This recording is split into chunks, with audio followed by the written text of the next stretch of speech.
नमस्कार दोस्तों, मैं राजेश श्रीवास्तव गवर्नमेंट टॉक्स में आपका स्वागत करता हूं। आइए आज भारत सरकार द्वारा जारी प्रेस विज्ञप्ति की प्रमुख बातों पर प्रकाश डालें। प्रधानमंत्री कार्यालय से प्रधानमंत्री ने राष्ट्रीय शिक्षा नीति 2020 के एक साल पूरा होने के अवसर पर शिक्षा समुदाय को संबोधित किया। प्रधानमंत्री ने इस अवसर पर कई महत्वपूर्ण पहलों का शुभारंभ किया। एनईपी का राष्ट्र निर्माण के महायज्ञ में अहम योगदान है। नई राष्ट्रीय शिक्षा नीति युवाओं को यह विश्वास दिलाती है कि देश अब पूरी तरह से उनके और उनके हौसलों के साथ है। खुलापन और दबाव से मुक्ति नई शिक्षा नीति की प्रमुख विशेषताएं हैं। 8 राज्यों के 14 इंजीनियरिंग कॉलेज 5 भारतीय भाषाओं में पढ़ाई शुरू करने जा रहे हैं। मातृभाषा में पढ़ाई की सुविधा से गरीब, ग्रामीण और आदिवासी पृष्ठभूमि के विद्यार्थियों का आत्मविश्वास बढ़ेगा। प्रधानमंत्री ने चिकित्सा पाठ्यक्रमों में अन्य पिछड़ा वर्ग और आर्थिक रूप से कमजोर वर्ग को आरक्षण प्रदान करने के सरकार के फैसले की सराहना की। प्रधानमंत्री ने अंतर्राष्ट्रीय बाघ दिवस पर वन्यजीव प्रेमियों को बधाई दी। आयुष मंत्रालय ने कोविड-19 के इलाज में NICE की निराधार दावे का जोरदार खंडन किया। रक्षा मंत्रालय से INS तलवार कटलेस एक्सप्रेस 21 अभ्यास में शामिल। भारतीय नौसेना द्वारा विजिट बोर्ड सर्च सीजर का प्रशिक्षण। पर्यावरण, वन एवं जलवायु परिवर्तन मंत्रालय से भारत के 14 बाघ अभयारण्यों को बाघों को बेहतर संरक्षण के लिए वैश्विक CATS मान्यता मिली।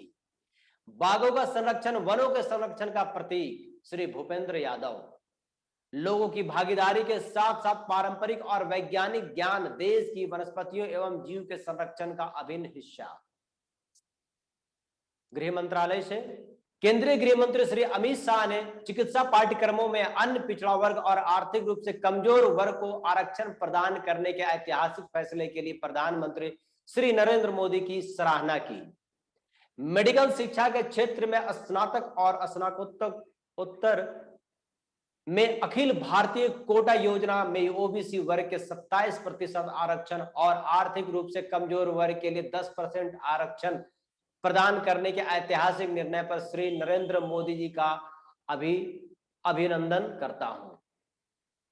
बहुत समय से लंबित इस मांग को पूरा कर प्रधानमंत्री श्री नरेंद्र मोदी जी ने पिछड़े वर्ग और आर्थिक रूप से कमजोर वर्ग के कल्याण के लिए प्रदेश सरकार की कटिबद्धता को दर्शाया है। मोदी सरकार के इस निर्णय से लगभग 5,550 छात्र लाभान्वित होंगे।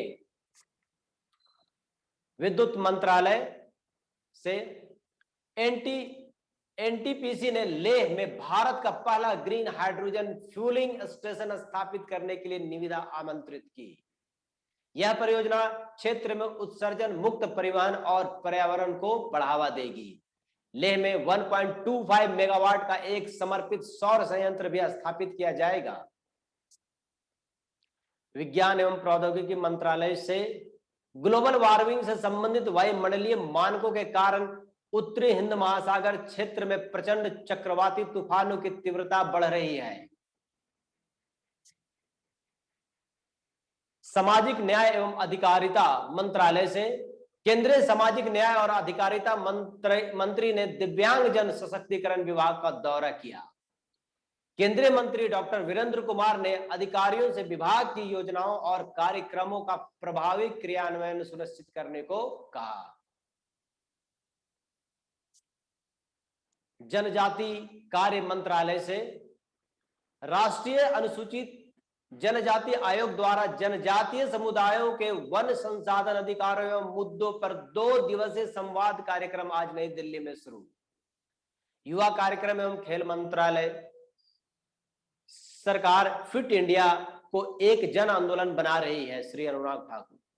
मंत्रालय फिट इंडिया मूवमेंट के तहत विभिन्न हितधारकों के सहयोग से विभिन्न गतिविधियों और अभियानों के माध्यम से फिटनेस के बारे में सक्रिय रूप से जागरूकता फैला रहा है। विभिन्न आयु समूह के लिए फिट इंडिया आयु उपयुक्त फिटनेस प्रोटोकॉल भी जारी किए गए हैं। सरकार ने ओलंपिक और एशियाई खेलों जैसे अंतरराष्ट्रीय खेल आयोजन में भारत के प्रदर्शन को बेहतर करने के लिए कई कदम उठाए हैं। श्री अनुराग ठाकुर, उन्होंने कहा कि 24 खेल इंडिया राज्य उत्कृष्टता केंद्र SLKISCE पहले से ही देश भर में शुरू किया जा चुका है। राष्ट्रीय खेल महासंघ के लिए सहायता की योजना अंतरराष्ट्रीय आयोजनों की खातिर खिलाड़ियों को प्रशिक्षण और प्रतिस्पर्धात्मक अवसर प्रदान करती है। Target Olympic podium scheme tops के तहत ओलंपिक खेलों और एशियाई खेल सहित अंतरराष्ट्रीय आयोजन में पदक जीतने की संभावना वाले खिलाड़ियों को खास प्रशिक्षण प्रदान किया जाता है। पंडित दीनदयाल उपाध्याय राष्ट्रीय कल्याण कोष के तहत विकट परिस्थितियों में रहने वाले खिलाड़ियों को, मृत खिलाड़ियों के परिवारों को 5 लाख रुपए की सहायता राशि दी जाती है। धन्यवाद दोस्तों, आप हमारे साथ बने रहिए गवर्नमेंट टॉक्स में।